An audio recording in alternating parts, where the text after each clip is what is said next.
Okay, here we're going to solve some quadratic equations by factorising, and we're going to use the splitting the middle term technique. Okay, first stage here always is just rearrange x squared minus 11x. Add 5 to both sides. Does that sound about right? Okay, so I'm going to do that to each of these questions 5, 6, 7 and 8. Then I'm going to leave you to do 9 and 10. Here will be n squared plus 7n plus 10 equals 0. Looks good. And here will be n squared minus 10n, add 2 to both sides, yeah, plus 24 equals 0. And here would be n squared plus 3n minus 18 equals 0. Okay, so now the goal is to get it into bracket times bracket equals 0.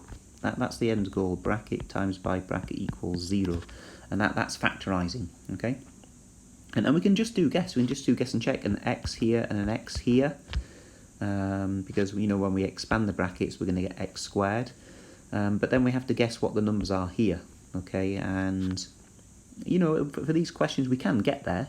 But there is a technique which will work for these questions. But also, more importantly, it will work for the harder questions. Can you see question 9? It's no longer 1n squared. It's a 6n squared, and here's 7r squared, okay? So it's going to work for these questions as well, all right? So the technique is one of those universal techniques, hopefully, that will transfer beyond these sort of easier ones, okay? So I'll just change colour. And the first thing is product. So the product, okay, and this is just a technique to help you find the right answer. You're going to take the number of x squares, which is 1, and you're going to take the number at the end, and multiply them together. So you've got a product of 24. I'm going to get rid of that, and then choose a different colour pen. And S, sum, and you're going to take that middle number here, which is negative 11. Okay, so this is called splitting the middle term. All right, now what is the middle term in that quadratic? It's negative 11x. We're going to split that up into two other numbers. So instead of negative 11x, I might do negative 10x minus 1x.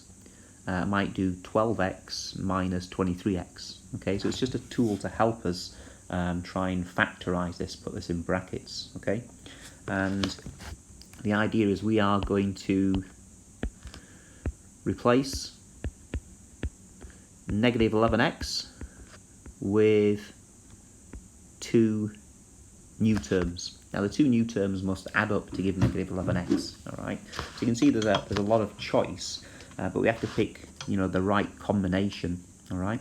So the right combination is this. The two numbers that go here and here have got to have a product of 24, but they have to have a sum of negative 11, okay? Product of 24 and a sum of negative 11. All right, so let's just get rid of this and let's just try it. So 2 times 12. 2 times 12 is 24, okay? But maybe negative 2 times negative 12 is positive 24. But negative 2 minus 12 is negative 14. So that's not going to work, negative 14x, okay? So it's a bit of guess and check. When you have a bit more experience with it, a bit more practice, you can get there quite quickly, because actually, wouldn't 8 times 3 give 24? And 8 and 3 will get 11. But remember, it's negative 8 and negative 3. So in fact, we replace the negative 11x with negative 8x and negative 3x. Okay? So the product and the sum is clearly given there. And now we're going to do the question again. So I'm just going to do question 5 down here. We've got x squared minus 11x plus 24 equals 0. We replace the middle term with minus 8x and minus 3x. Everything else stays as normal. And this makes it a bit easier to factorise in pairs. So just take x squared minus 8x and think of factorising that. You're taking a single factor. So x will factor out, x minus 8. Just check. X squared minus 8x. And now I'm going to write this out and do this slowly. Minus 3x plus 24. Just think about that. The common factor here is a 3. 3 divides into 3 and 24. But if it's got a lead negative, take out negative 3 as a factor. So negative 3 is a factor. Negative 3 times x is negative 3x. And negative 3 times negative 8 is positive 24. Okay, so let's just have a little look at that.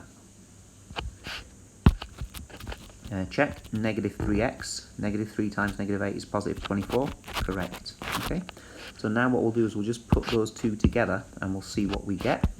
So we've got minus 3 bracket x minus 8 equals 0. And now we can factorise one more time, because can you see if I do some highlighting now? Here's the first term, and here's the second term. Can you see there's something common to the blue and the green? Can you see the common thing? The common thing is x minus 8. So in fact I can factorise again. X minus 8 comes out as a factor, and in here I need x minus 8 times something to give me the blue, so that must be x. I need x minus 8 times something to give me the green, so that must be minus 3. And we've finally done it. Okay, so the original question, question 5, can be rewritten as x minus 8 times by x minus 3 equals 0. Once we've got it to this stage, now it becomes easy, because we make either x minus 8 equal to 0, or we make x minus 3 equal to 0, so therefore x has got to equal 8. We just solve this like a normal linear equation, or x equals to 3. Okay, so I hope that's going to help if you're struggling with this particular session here. So over here, if we think about it, I'm going to just give you a little guide for the next few. This is 1n squared. So 1 times 10, the product of the two numbers is going to be 10, and the sum is going to be 7. Okay, so you're going to replace 7n, the middle term, with something and something. You're going to split the middle term. Over here, there's a 1 and a 24. 1 times 24 is 24. So the product is 24, and the sum is the middle term, and the sum is negative 10. So we're going to replace the middle term, negative 10n, with something and something. Okay, and remember we get the things here because the two numbers have to multiply to give 24 and have to add to give negative 10. Okay, give that a go. Hope that helps.